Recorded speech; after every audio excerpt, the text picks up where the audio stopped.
My husband's love for me is weird. When his love meter hit 50%, he decided to take a concubine and married my own sister. When it hit 75%, he took the 2 kids I suffered to give birth to and handed them over to my sister to raise. By the 7th year of him running 2 households, the system told me his love for me had finally hit 100%. I was so confused. He kept saying he loved me, so why did every single thing he did just bring me nothing but pain? This wasn't the kind of love I wanted. When the system gave me the choice, leave this world or stay, I didn't hesitate for a second. I chose to leave. The system gave me 1 day to say goodbye to this world, like sharing one last meal with my kids. But my son turned me down flat. He said, "Auntie, you keep coming around to find me and my sister. Our mom isn't gonna like that." And then he went and told Gu Jinyan about it. Gu Jinyan came to see me shortly after. He'd just gotten off from court, and his blue official robes made him look coldly handsome. "Jiang Yuning, you went to see the kids again today?" His voice was calm, but I could still hear the irritation underneath. Whenever I missed the kids and sneaked over to see them, Gu Jinyan would catch me, always the same look. I used to just apologize quietly every time, but now I was about to leave this world. I was done swallowing it. For the first time, I pushed back. I'm their birth mother, asking them to share one last meal with me before I die. Is that really too much? Don't be ridiculous. Gu Jinyan's expression darkened instantly. If you're sick, see a doctor. Stop talking like you're about to die. I was telling the truth, but he wouldn't hear it. He snapped at me. Stay away from the kids, and don't you dare pull that overdramatic I'm dying act you learned on the streets anywhere near them. You're copying the house rules once tonight as a warning. Then he walked out. I watched Gu Jinyan's back as he hurried away, my eyes burning. In his eyes, me being anywhere near those kids was like I was contaminating them. Could a man who looked down on me this much really have feelings for me? But the system said, "Host, the system doesn't make mistakes. Gu Jinyan's love meter for you has indeed hit 100%. Maybe you humans just have a really subtle and unique way of showing love." I didn't get why Gu Jinyan had to be so subtle. But by now, the butterflies I felt the first time I met him had been ground down to nothing. I was done copying those house rules for even one more second. A servant came with a message. My 2-year-old daughter was craving the lotus pastries I made and asked me to send some over to Mingyu Courtyard. Mingyu Courtyard was where Jiang Qingyan lived. I was about to die anyway.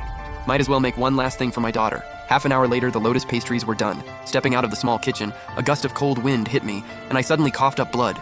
My chest throbbed with a stabbing pain. I asked the system, "Is this the death sign you set up?" The system replied, "Correct. I've adjusted your body's parameters. It'll fall gravely ill and eventually die coughing up large amounts of blood. It'll hurt. Just hang in there." I wiped the blood from the corner of my mouth and braced against the doorframe, panting. I'm fine. I've got a high pain tolerance. I'll push through. The family I actually belonged to abandoned me after a mix-up. I grew up begging on the streets, getting beaten over scraps of food since I was little. Eventually, the system helped me reclaim my identity, and I married into the Gu family to win over Gu Jinyan. The Gu family had 900 house rules. Every time I tried to win Gu Jinyan over, he took it as shameless flirting and would punish me by making me kneel in the ancestral hall all night. Pain had long since become routine. Once the coughing stopped, I steadied myself, picked up the food box, and headed toward Mingyu Courtyard. When I arrived, I found my son standing at the courtyard gate waiting. But before I could even say a word, he snatched the food box right out of my hands. 5-year-old Gu Xiaoyan was seriously guarded around me.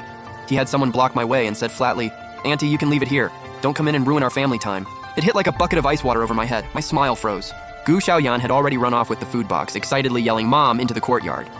I watched him run in and throw himself into Jiang Qingyan's arms, the warmth and laughter of that family of 4 filling the room, while the cold draft through the hall cut right through my clothes. I was freezing, I was in pain, and out of nowhere I just felt incredibly alone. This world had never once been kind to me.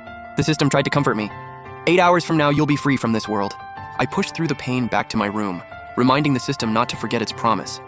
That after I died in this world, it had to take me somewhere I could actually feel loved. I never even heard the system's reply. I blacked out on the bed.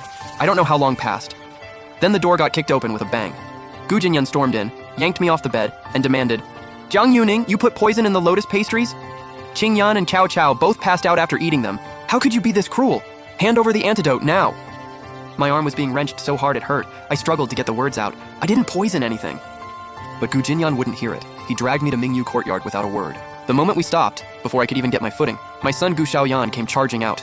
He slammed full force into my waist and started hitting and kicking me, screaming, "You hurt my sister. You hurt my mom. I hate you. You should just die." I was knocked down into the icy snow. My back felt like it was about to snap. My face drained white as a sheet. Gu Jinyan finally pulled his son off, but then turned to me with a cold look. "Until Qingyan and Cao Cao are confirmed safe, you stay on your knees right here and think about what you've done." The words had barely left his mouth when the physician stepped out from inside and bowed to Gu Jinyan. "Sir, you can relax.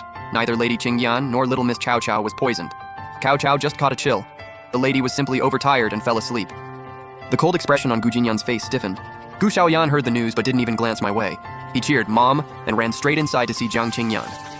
Gu Jinyan snapped back to reality and came over to help me up, looking apologetic. "Sorry, We wrongly accused you, but don't hold it against Xiaoyan. He was just panicking. He doesn't actually hate you. I gave a thin smile and said nothing. Didn't matter anyway. I was leaving this world. Whether they hated me or not my problem anymore. I fought through the dizziness, pulled my hand from Gu Jinyan's grip, and felt a rush of blood rise in my throat as I turned away. I was getting weaker. I had no time left to deal with him. I moved to leave, and he grabbed my hand again. Like he was trying to make it up to me. He actually reached out for once. There's a lantern festival tonight. Don't you love that kind of thing? Come with us. I'll win you a lantern this time. I let out a cold laugh and yanked my hand away. No thanks. I'd rather not get called out in public again for stealing Zhang Qingyan's poetry. Gu Jinyan paused. A rare flash of embarrassment crossed his poised face.